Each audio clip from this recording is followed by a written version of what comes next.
La configuration de Microsoft Teams, vous allez voir, les opérations ne sont quand même pas très complexes et peu nombreuses, mais elles sont vraiment importantes dans certains cas, en particulier pour les enseignants-enseignantes, que Teams pourrait se ramasser au TNI lorsque l'ordinateur est branché, ce qu'on ne veut pas. Donc, allons-y. J'ai installé l'application, elle est ici.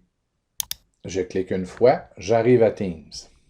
Maintenant, ce que je veux éviter, c'est lorsque je démarre l'ordinateur, vous savez, Teams va démarrer automatiquement, vous n'aurez pas à gérer cela. Mais je voudrais surtout éviter que Teams apparaisse au TNI à l'écran sur une page avec les conversations que j'ai peut-être eues avec mes collègues de niveau le soir précédent, donc avant de quitter. Là. Donc, on ne veut jamais que les élèves voient ça. C'est un outil de communication pour moi. D'accord?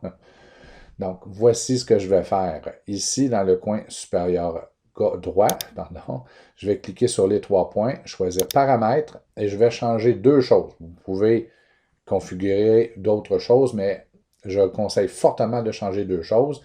Et si je vais un petit peu, je défile vers le bas. La deuxième boîte à cocher, ouvrir l'application en arrière-plan. Assurez-vous d'ajouter un crochet. Donc, lorsque vous allez démarrer une session de travail, Teams va démarrer, mais n'apparaîtra pas à l'écran. Il sera uniquement dans la barre des tâches des outils. Donc, on ajoute le crochet à ouvrir l'application en arrière-plan. Normalement, vous avez le premier, le troisième et le cinquième qui sont cochés. Vous allez cocher la deuxième case. Et on vous suggère de changer la langue de l'application de Français France à Français Canada pour avoir les mêmes termes. Donc, ça va changer conversation pour clavardage et quelques petites choses. Vous ne touchez pas aux raccourcis, on laisse ça à English United States. Donc, Français Canada pour la langue d'application. Un bouton va apparaître pour enregistrer et redémarrer. Vous cliquez sur celui-ci et le tour est joué. Donc, on clique, ouvrir l'application en arrière-plan, on met ça Français Canada et c'est terminé. Maintenant, le seul ajustement que vous pourriez être appelé à mettre en place, ça serait de changer les notifications. Donc, je vais essayer de trouver ma classe, mon Teams classe, classe de M. Michel. Donc, vous pouvez avoir plusieurs canaux. On recommande toujours pour votre Teams école, si vous en avez un, de laisser le canal général, les notifications activées. D'accord? Personnalisé, c'est correct.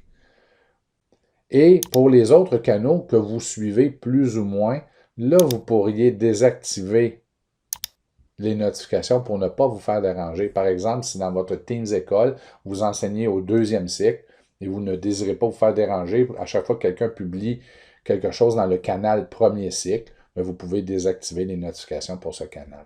Donc, côté configuration, c'est tout ce qu'il y a à faire. Dans les 3 points, démarrer en arrière-plan, Français-Canada, et ensuite, au besoin, vous pouvez aller désactiver les notifications pour certains canaux, mais ne désactivez pas les notifications pour le canal général de votre école.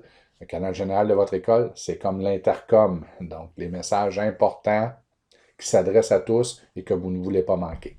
Donc, bonne utilisation de Teams, bonne configuration et bonne année scolaire.